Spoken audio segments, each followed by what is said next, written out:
करणी सेना भी इसमें कूद गई है। जो पूरा मामला चल रहा था सीमा हैदर का। आशीष मेरे साथ बने हुए हैं, मेरे सहयोगी। आशीष, ये बताइएगा, पहले दिन से आप इस पूरे मामले को देख रहे हैं जब से सीमा हैदर यहाँ आई है। अब एक के बाद एक नई नई संस्थाएं, नए नए नाम जोड़ रहे हैं। ऐसा लग रहा है कि सभी बहती गंगा में हाथ धोना चाह रहे हैं, शोहरत हासिल करने के लिए, प्रसिद्धि पाने के लिए। ऐसा लगने लगा है। अब पहले नाम जुड़ा एक फिल्म प्रोड्यूसर का, उसके बाद AP सिंह की भी एंट्री हो गई और अब ये करणी सेना की भी एंट्री हो गई। बिल्कुल सही आपने कहा कि जिस तरीके से लप्पू बोला और फिर झिंगुर बोला, उसके बाद जो सोशल मीडिया पे चीज़ें वायरल हुई हैं।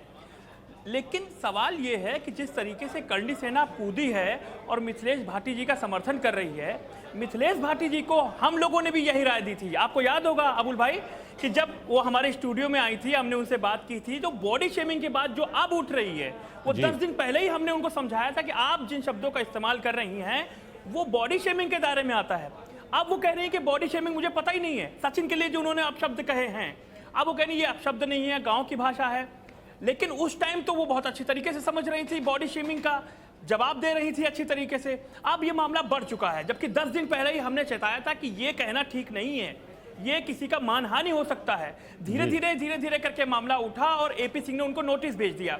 हालांकि नोटिस कहाँ है वो, ये अभी तक पता नहीं लगा है। नोटिस उन तक पहुंचा है मिथिलेश भाटी तक AP सिंह का सचिन की ओर से या नहीं पहुंचा है, ये अभी पता नहीं। उस नोटिस में क्या क्या बातें लिखी हुई हैं ये भी अभी तक नहीं पता लग पा रहा है। अब करणी सेना उसमें कूद पड़ी है और वो मिथिलेश भाटी को अपनी बहन बता रही है, गीता भाटी को अपनी बहन बता रही है, उनके लिए वकील प्रोवाइड करने की कोशिश कर रही है।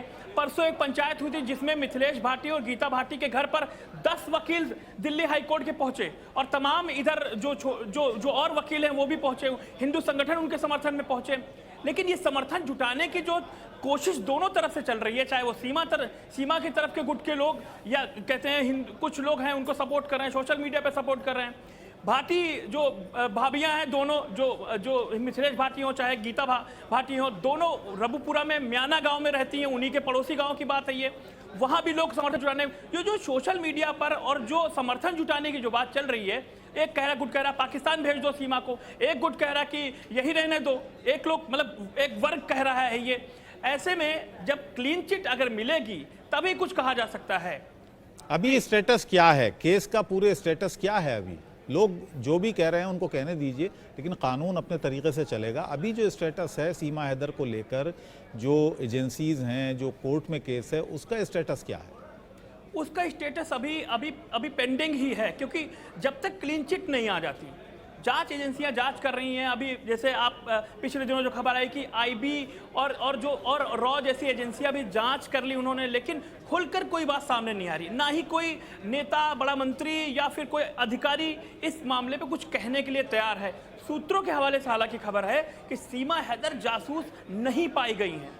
ये सूत्र बताते हैं कि सीमा हैदर के पास से जो मोबाइल पकड़ा गया है, जो उसकी जांच की गई, उसमें जो डिटेल है, उसमें कहीं भी किसी भी एंगल पर, क्योंकि उससे कई मर्तबा कई एंगल पर जांच उनकी हुई, सारे सबूत खंगाले गए, नोएडा, कराची, दुबई, सारे एंगल खंगाले गए, वो जासूस नहीं पाई गई हैं।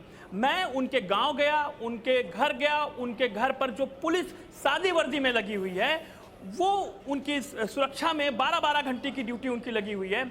गांव में भी काफी लोग ये कह रहे हैं कि वो जासूस नहीं है, वो जिस तरीके से हिंदू परंपरा में डल गई हैं, उनको यहीं रहने दिया जाए, उनको वहां वापस गांव में माहौल क्या है? गांव में अब माहौल क्या है? क्योंकि शुरुआत में एक माहौल थोड़ा सा खिलाफ था सीमा हैदर के, अब क्या माहौल है?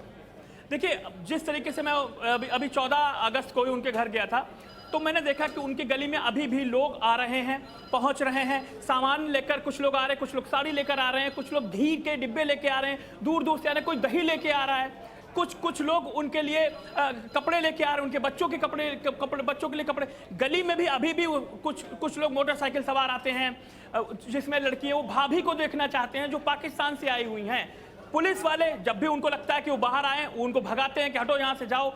जो सीमा के परिवार के लोग हैं, वो जब देखते हैं कि भाई बाहर भीड़ लगी हुई है, तो कुछ लोगों को समझाते हैं, वो कुछ लोगों को मनाते हैं कि भाई यहाँ पर नहीं रहती वो सीमा कहीं और किसी और घर में शिफ्ट हैं, ताकि यहाँ से भीड़ हटे। लेकिन अच्छा, अभी क्या माहौल है महेंद्र? अभी क्या माहौल है? अभी भी वही भीड़ है? लोग आ रहे हैं, तोहफे लेकर आ रहे हैं, या जो सामान जैसे कि आशीष बता रहे हैं, अभी भी यही हाल है? देखिए, अगर आप बात करें रबुपुरा की और खासकर उस कस्बे की जहां सीमा हैदर और सचिन अपने परिवार के साथ रह रहा है, अब वहां इक्का दुक्का लोग जा रहे हैं जो सीमा से मिल रहा है। अदरवाइज अगर हम पिछले 15 दिनों की बात करें और आज की बात करें तो समझिए वहां सीमा हैदर अकेली पड़ गई है। सीमा हैदर अभी सोशल मीडिया पर अपनी वीडियो अपलोड करके दर्शकों को, अपने जानने वाले लोगों को ये दर्शा रही है, बता रही है कि आज मैंने हरियाली तीज मनाई है। आपने देखा होगा किस तरीके से, अगर इससे पहले अगर सीमा हैदर एक गिलास पानी भी जो से उधर रखती थी तो तमाम मीडिया कर्मी वहां पहुंचते थे। मगर अब जब से सीमा हैदर ने मीडिया से दूरी बनाई है, अब ये दूरी एपी सिंह के कहने से बनाई है या किसी और के कहने से बनाई है, ये समझ नहीं आता। मगर जब से सीमा हैदर ने मीडिया से दूरी बनाई है तो रबुपुरा के उस कस्बे में मीडिया कर्मी नहीं जा रहे। मगर दूसरी तरफ देखिए, जो मिथिलेश भाटी का रोल है, जो गीता भाटी का रोल है, अब बहुत अहम होता जा रहा है। लगातार हम देख रहे हैं कि अब तक सीमा हैदर के विवाद में बस एपी सिंह थे और ये प्रोड्यूसर अमित जानी था। मगर अब धीरे धीरे इसमें हिंदू संगठन के लोग आ रहे हैं, वकील आ रहे हैं, करनी सेना के लोग शामिल हो रहे हैं। अब साफ तौर पे वो खुले मंच पे चुनौती दे रहे हैं सीमा हैदर और एपी सिंह को कि आपको जो करना है करिए, हम मिथिलेश भाटी के साथ रहेंगे। मिथिलेश भाटी ने जो बात बोली, जो शब्द बोले, वो ग्रामीण भाषा में आम भाषा है, इसके लिए उनको बिल्कुल खेद नहीं है। दूसरी तरफ जो एपी सिंह है, जो सीमा हैदर के वकील है, वो ये कह रहे हैं भैया हमारी तरफ से तो नोटिस दे दिया गया है। दूसरी तरफ अगर हम गीता भाटी, मिथिलेश भाटी से फोन करके पूछ रहे हैं, उनसे बातचीत की हमने कल भी और उनके वकीलों से बातचीत की, उन्होंने कहा हमें तो कोई नोटिस रिसीव नहीं हुआ। तो समझ नहीं आ रहा अब ये कहना क्या चाहते हैं एपी सिंह, जो दूसरी तरफ ये कह रहे हैं कि हमने नोटिस दे दिया, दूसरी तरफ जो गीता भाटी के वकील है उनको ये कहना है कि अभी तक कोई नोटिस रिसीव नहीं हुआ।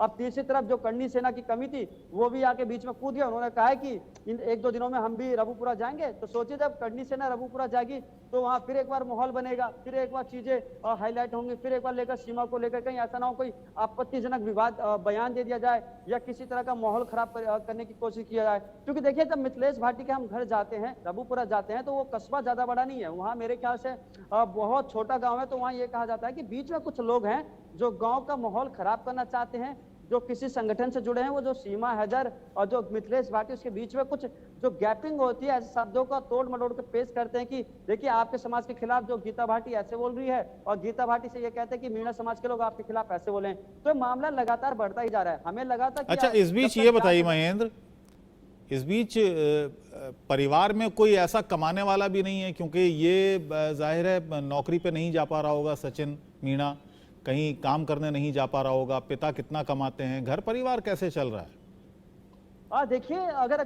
सचिन मीणा की बात करें और उसके परिवार की बात करें, जब सीमा हैदर पाकिस्तान थी और उसका कॉन्टेक्ट में आई, जब भी हमारी पड़ोसियों से बात हुई थी आखिर सचिन करता क्या है, उसका घर बार चलता कैसे, तो लोगों ने बताया जो सचिन के पिता है नेत्रपाल सिंह, उनकी पुरानी कोई पुश्तैनी जमीन थी, उन्होंने बेच दी थी, उनके ऊपर 10 से 12 लाख का कर्ज था।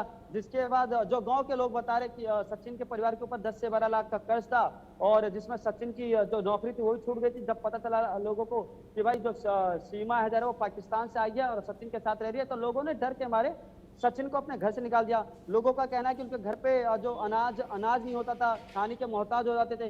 तो धीरे धीरे जब सीमा हैदर सचिन के कांटेक्ट में आई तो जो उधार पैसा था बाजारों से जो सचिन और जो नेत्रपाल सिंह लिया था, धीरे धीरे उसको चुकाया और सचिन के थ्रू चुकाया। लोगों का यह भी कहना है कि जो सचिन है, सचिन के ऊपर कम से कम राशन का 1.5 से 2 लाख रुपए बकाया था। जी, चलिए आशीष से पूछ लेते हैं, आशीष के पास अपडेट होगा इस बारे में। तरह तरह की क्योंकि बातें हैं इस बात को लेकर कि परिवार कैसे चलता है, घर का कर्ज कैसे चुकाया।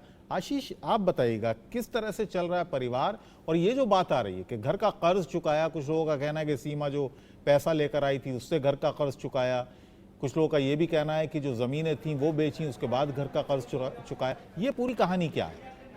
अबू भाई, मैंने उनसे सीमा से मेरी बात हुई, मैं इस बात का खुलासा कर रहा हूँ कि एक बार मेरी सीमा से बात हुई तो उन्होंने बताया कि उनके पास जो पैसा, जो थोड़ा बहुत पैसा उन्होंने वहाँ घर बेच के खाया, मतलब जो बचाया था, कराची वाली की बात करूँ मैं जी, वो उन्होंने टिकट और आने जाने में दोनों उसमें खर्च उनका हो गया।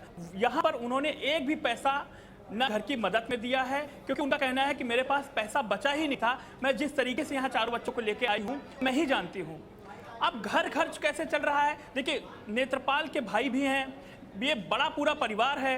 तो नेत्रपाल अगर काम नहीं कर रहे हैं तो उनके परिवार में और भी लोग हैं जो काम करते हैं, कुछ मदद करने वाले हैं, कुछ आस पड़ोस के लोग मदद कर रहे हैं।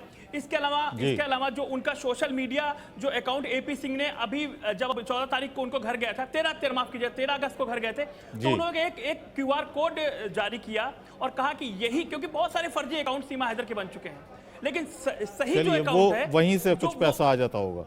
बहुत बहुत धन्यवाद। शुक्रिया आशीष इस पूरी जानकारी के लिए। महेंद्र, आपका भी बहुत बहुत शुक्रिया।